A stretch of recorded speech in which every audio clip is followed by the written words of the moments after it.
সত্যি আমি তোমার ব্যবহার বুঝতে পারি না।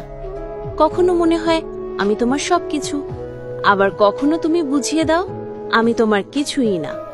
আমার দিকে একবার তাকিয়ে দেখো, তোমার অভাবে আমি শেষ।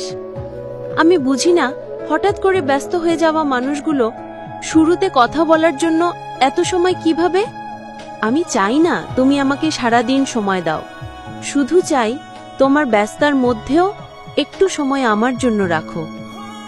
কেউ ব্যস্ত হয় না, যার সময় দেওয়ার ইচ্ছে থাকে সে যে করেই হোক সময় বের করে নেয়। আমার ওপর রাগ থাকলে একটু বকে নিও, কিন্তু কথা বলা বন্ধ করে দিও না। খুব কষ্ট হয় আমার। তুমি যখন অধিকার দেখিয়ে শাসন করো, বিশ্বাস করো, আমার তখন তোমার প্রতি ভালোবাসাটা আরো বেড়ে যায়। তুমি এত রাগে থাকলে আমি কার সাথে কথা বলবো? জানোই তো তোমাকে ছাড়া কিছুই ভালো লাগে না আমার। অপেক্ষা শেষে যেদিন তোমাকে পেয়ে যাব, সেদিন থেকে আবারও নতুন করে জীবনটাকে উপভোগ করব, ইনশাআল্লাহ। কবে পাবো দেখা তোমার? ছুঁয়ে দেখার চাইতে মন ভরে দেখার ইচ্ছে আমার। আল্লাহ চাইলে খুব তাড়াতাড়ি তোমাকে পেয়ে যাব।